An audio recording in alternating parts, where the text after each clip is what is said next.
Hello दोस्तों, आपका अपना यूट्यूब चैनल RYS क्लासेस में आप सभी विद्यार्थियों को गुड मॉर्निंग है। तो आशा करते हैं कि आप लोग अच्छा होंगे और आपका क्लास कंटिन्यू चल रहा होगा। तो आज के क्लास में हम लोगों ने क्लास 12th का केमिस्ट्री पढ़ेंगे और आज का आपका पार्ट नंबर 8 होगा। इसके पिछले क्लास में पार्ट नंबर 7 तक वीडियो को अपलोड कर दिया गया। अगर आप लोग नहीं देखें तो इसी चैनल पर जा करके आप लोगों ने देख सकते हैं, उसका प्लेलिस्ट बना दिया गया। तो आज की क्लास में हम लोगों ने पार्ट नंबर 8 करेंगे। तो एक बार हम लोगों ने पीछे देख लेंगे कहाँ तक पार्ट नंबर 7 में हम लोग पढ़े थे। पार्ट नंबर 7 में हम लोगों ने चालक किसे कहते हैं, अचालक किसे कहते हैं और अर्धचालक किसे कहते हैं, यहाँ तक क्वेश्चन को कर लिए थे। तो आप लोग नहीं देखें तो इसी चैनल पर जाकर के देख लीजिएगा। बहुत आसान सी परिभाषा को बताया गया था।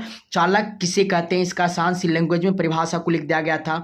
इसका एग्जाम्पल को वर्णन किया गया था और प्रत्येक परिभाषा को दो परिभाषा भी किया गया है। तो ये क्लास आप सभी विद्यार्थियों को पिछले क्लास में इंपॉर्टेंट होगी, आप लोगों ने जा करके देख लीजिए।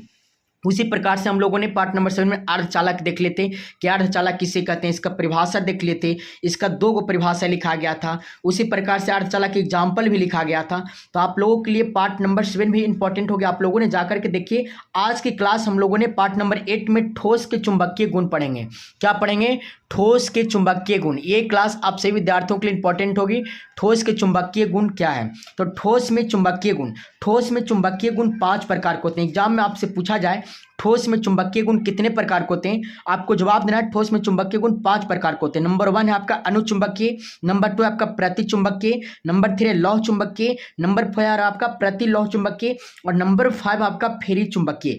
अब हम लोगों ने ठोस के चुंबकीय गुण 5 होते हैं ना, ये पांचों को क्या करेंगे, हम लोगों ने बारीकी तरह से सबसे आसान लैंग्वेज में परिभाषा ज्ञात करना सीखेंगे और ये परिभाषा आपके एग्जाम अभी से इंपॉर्टेंट होगी। तो आप लोगों ने इस क्लास को शुरू से लास्ट तक अवश्य देख लीजिएगा। ओके, सबसे फर्स्ट परिभाषा आपका होगा अनुचुंबकीय पदार्थ किसे कहते हैं।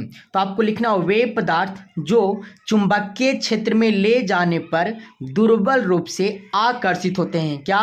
वे पदार्थ जो चुंबकीय क्षेत्र में ले जाने पर दुर्बल रूप से क्या होते हैं? आकर्षित होते हैं। क्या होते हैं? आकर्षित होते हैं। ऐसे पदार्थ को अनुचुंबकीय पदार्थ कहते हैं। क्या? ऐसे पदार्थ को अनुचुंबकीय पदार्थ कहते हैं। उदाहरण से समझिएगा, ऑक्सीजन हो गया आपका, CO पर डबल आवेश हो गया आपका, Fe पर ट्रिपल आवेश हो गया आपका, Cr पर ट्रिपल आवेश हो गया आपका। ये सब क्या आपका अनुचुंबकीय पदार्थ का उदाहरण है। तो आपको परिभाषा के साथ साथ क्या करना है, एग्जाम्पल को भी एग्जाम में लिखना है ताकि आपको एग्जाम में एक भी नंबर ना कट सके। अगला परिभाषा हम लोगों ने देखेंगे प्रतिचुंबकीय पदार्थ। क्या देखेंगे? प्रतिचुंबकीय पदार्थ किसे कहते हैं? वे पदार्थ जिसे चुंबकीय क्षेत्र में ले जाने पर विपरीत दिशा में, क्या? विपरीत दिशा में, जैसे में ये आपका, तो इसके विपरीत दिशा ये साइड है ना, विपरीत दिशा में वे पदार्थ जिसे चुंबकीय क्षेत्र में ले जाने पर विपरीत दिशा में दुर्बल रूप से आकर्षित होते हैं। विपरीत दिशा में दुर्बल रूप से क्या होते हैं? आकर्षित होते हैं। ऐसे पदार्थों को प्रतिचुंबकीय पदार्थ कहते हैं। इस गुण को प्रतिचुंबकीय गुण भी कहा जाता है। तो ये भी परिभाषा आप सभी विद्यार्थियों को आसान सा लैंग्वेज में समझ में आ गया होगा। अब इसका उदाहरण क्या लिखना, आपको H2O हो जाएगा, NaCl हो जाएगी। इस तरह के 2-3 को आपको एग्जाम्पल लिख देना है ताकि एग्जाम में आपका एक भी नंबर ना कट सके। बात समझ में आया? तो आप ये क्लास आप सभी विद्यार्थियों को अच्छा लग रहा होगा तो वीडियो को लाइक कर दीजिए। चैनल पर नए हो तो चैनल को सब्सक्राइब करके अपने अपने दोस्तों के पास शेयर कर दीजिए। अब हम लोगों ने तीसरा परिभाषा देखेंगे। तीसरा परिभाषा आपका लौह चुंबकीय पदार्थ किसे कहते हैं। क्या है? लौह चुंबकीय पदार्थ वे पदार्थ जो चुंबकीय क्षेत्र में ले जाने पर प्रबल रूप से आकर्षित होते हैं। क्या लिखोगे? वे पदार्थ जो चुंबकीय क्षेत्र में ले जाने पर प्रबल रूप से आकर्षित होते हैं, ऐसे पदार्थों को लौह चुंबकीय पदार्थ कहते हैं तथा इस गुण को लौह चुंबकीय गुण भी कहा जाता है। यह भी परिभाषा आप सभी विद्यार्थियों को समझ में आ गया होगा। इसका उदाहरण क्या लिखना है? लोहा हो गया, कोबाल्ट हो गया, निकेल हो गया, आदि हो गया। तो आपसे एग्जाम में पूछ सकता है कि लोहा कौन से पदार्थ हैं, तो आपको जवाब देना लोहा लौह चुंबकीय पदार्थ है, कोबाल्ट लौह चुंबकीय पदार्थ है, निकेल लौह चुंबकीय पदार्थ है। तो एग्जाम में आपको ऑब्जेक्टिव भी पूछ सकता है। बात समझ में आया? तो आप लोगों ने क्या कीजिए, हमारे साथ कॉपी और पेन लेकर के बैठ जाइए और नोट्स को बनाते हुए चलिए ताकि आने वाले एग्जाम में आपको इस नोट्स के माध्यम से हेल्पफुल मिल सके। तो चलिए अगला प्रश्न हम लोगों ने देख लेते हैं। अगला प्रश्न आपका प्रतिलौह चुंबकीय पदार्थ किसे कहते हैं। तो आपको बोलना हो वे पदार्थ जो चुंबकीय क्षेत्र में ले जाने पर विपरीत दिशा में प्रबल रूप से आकर्षित होती है। क्या लिखोगे? वे पदार्थ जो चुंबकीय क्षेत्र में ले जाने पर विपरीत दिशा में प्रबल रूप से आकर्षित होती है, ऐसे पदार्थों को प्रतिलौह चुंबकीय पदार्थ कहते हैं। इस गुण को प्रतिलौह चुंबकीय गुण भी कहा जाता है। जैसे में उदाहरण से आप लोगों ने समझिएगा, मैग्नीज हो गया, क्या मैग्नीज ऑक्साइड हो गया। तो इस तरह से आपको एग्जाम्पल भी साथ में लिखते हुए चलना है। अगला प्रश्न हम लोगों ने देखेंगे, इंपॉर्टेंट क्वेश्चन आप सभी विद्यार्थियों के लिए। अगला प्रश्न आपका, फेरी चुंबकीय पदार्थ किसे कहते हैं?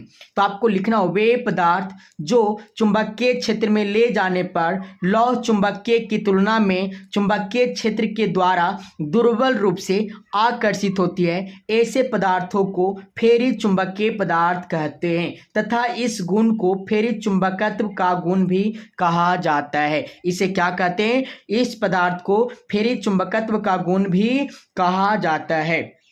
आपको लिखना है एग्जाम में, वे पदार्थ जो चुंबकीय क्षेत्र में ले जाने पर लौह चुंबकीय की तुलना में चुंबकीय क्षेत्र के द्वारा दुर्बल रूप से आकर्षित होते हैं। क्या होते हैं? दुर्बल रूप से आकर्षित होती है, ऐसे पदार्थों को फेरी चुंबकीय पदार्थ कहते हैं तथा इस गुण को फेरी चुंबकत्व का गुण भी कहा जाता है। उदाहरण में आपको लिखना है मैग्नेटाइट। क्या? मैग्नेटाइट हो गया। मैग्नेटाइट का फॉर्मूला Fe3O4 होती है। आपका अगला हो गया मैग्नीशियम फेरिक ऑक्साइड, इसका फॉर्मूला हो गया आपका MgFe2O4।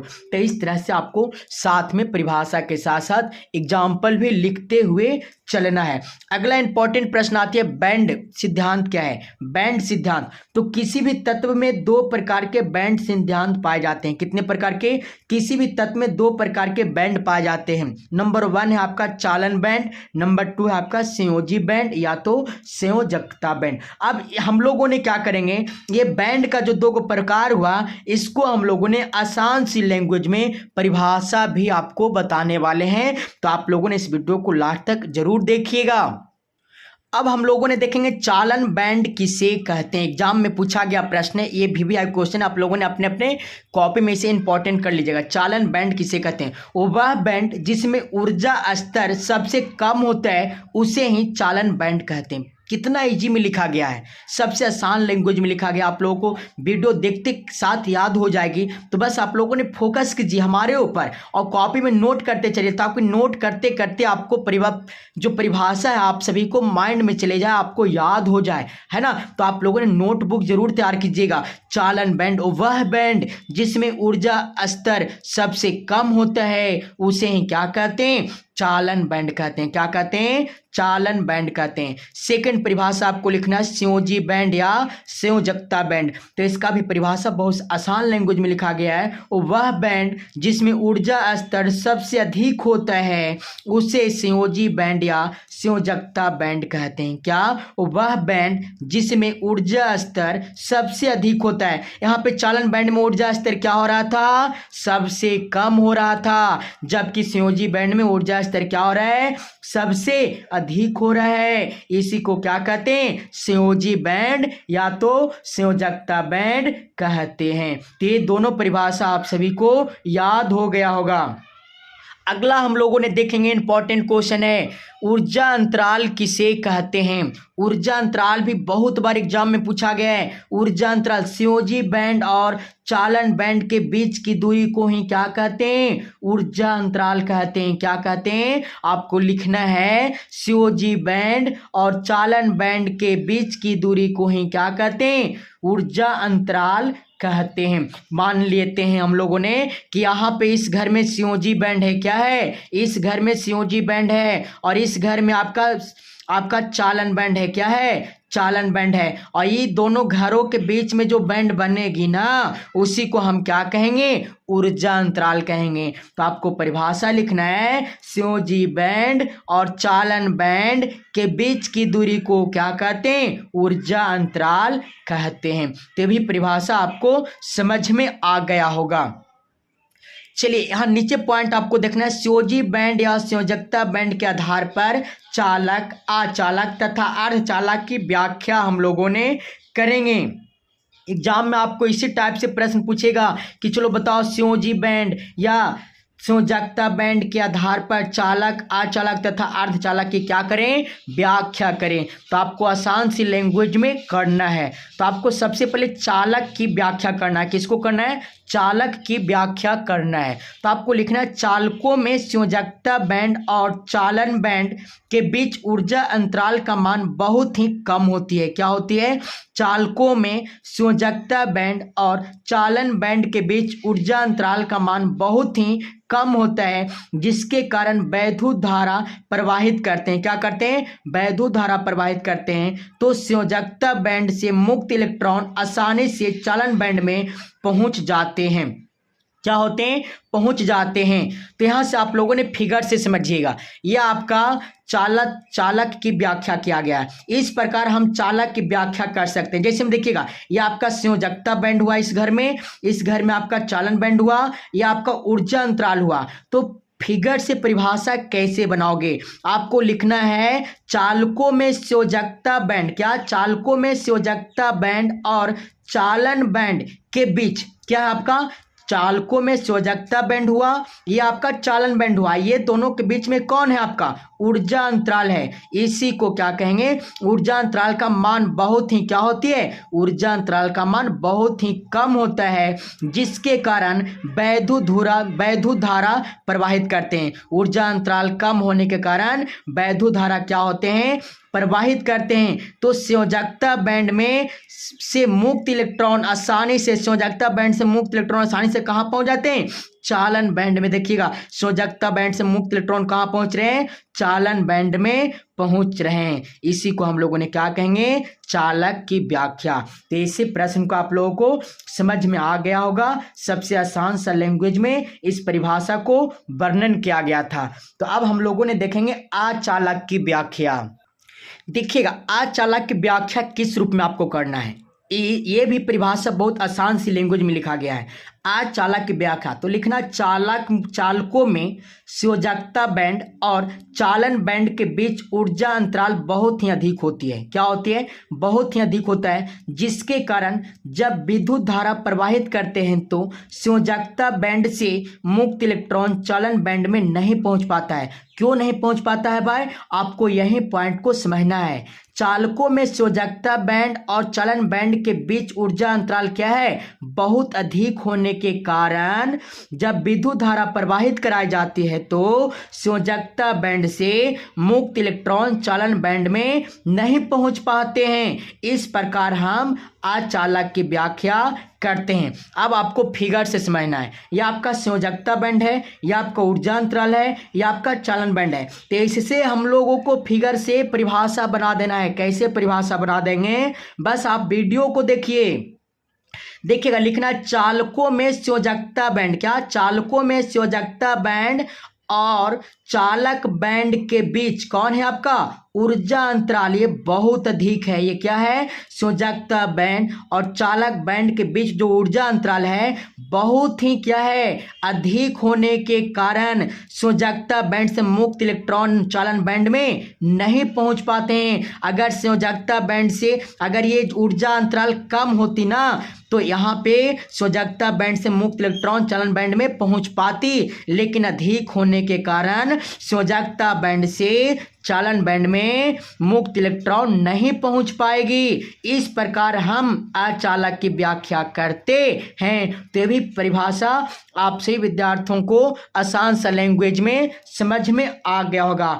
अब हम लोगों ने अगला पॉइंट को देखेंगे। अगला पॉइंट आपका क्या है, समझना है इसको भी, अर्धचालक की व्याख्या। तो आपको लिखना है परम शून्य ताप पर, ये क्या, परम शून्य ताप पर ये भी अचालक की भांति व्यवहार करते हैं। क्या, परम शून्य ताप पर ये भी अचालक की भांति व्यवहार करते हैं, लेकिन जब इन्हें उच्च ताप दिया जाता है तो ये चालक की तरह व्यवहार करने लगते हैं। अर्थात संयोजकता बैंड से इलेक्ट्रॉन निकल करके चालन बैंड में क्या होते हैं, पहुंच जाते हैं। इस प्रकार ये चालक की भांति व्यवहार करते हैं, इसलिए यहाँ कहा जा सकता है कि इनमें 2 गुण पाए जाते हैं। कितने गुण पाए जाते हैं, 2 गुण पाए जाते हैं। इस प्रकार से यह अर्धचालक कहलाते हैं। अब आपको फिगर से समझना होगा। अब आपको फिगर से समझना होगा, फिगर भी आपको इजी वे में समझाएगा। देखिए आपको क्या लिखना है, आपको लिखना परम शून्य ताप पर ये भी अचालक की भांति व्यवहार करते हैं, लेकिन जब इन्हें उच्च ताप दिया जाता है, इन्हें क्या कर दिया जाता है, उच्च ताप दिया जाता है, तो ये चालक की तरह व्यवहार करने लगते हैं। किसकी तरह व्यवहार करने लगते हैं, चालक की तरह व्यवहार करने लगते हैं। अर्थात संयोजकता बैंड से इलेक्ट्रॉन निकल करके चालन बैंड में क्या होते हैं, प्रवेश कर जाते हैं, मतलब कि पहुंच जाते हैं। इस प्रकार ये चालक की भांति व्यवहार करते हैं और इसलिए यहां कहा जा सकता है कि इनमें दो गुण पाए जाते हैं। कितने गुण पाए जाते हैं, दो गुण पाए जाते हैं। इस प्रकार से इसे अर्धचालक कहलाते हैं। तो ये भी पॉइंट आपसे विद्यार्थियों को समझ में आ गया होगा। अगर ये क्लास आपसे विद्यार्थियों को अच्छा लगा होगा तो वीडियो को लाइक कर दीजिए, चैनल पर नए हो तो चैनल को सब्सक्राइब कर दीजिए और अपने अपने दोस्तों के पास इस वीडियो को शेयर कर दीजिए ताकि अगले क्लास से अधिक विद्यार्थी जुड़ पाएं। तो आज के लिए इतना ही, अब मिलते हैं आपसे नेक्स्ट क्लास में। अगर ये क्लास आपको अच्छा लगा होगा तो एक कमेंट जरूर आप लोगों ने कीजिएगा ताकि मुझे भी एनर्जी मिल सके, है ना। तो चलिए अब मिलते हैं आपसे नेक्स्ट क्लास में।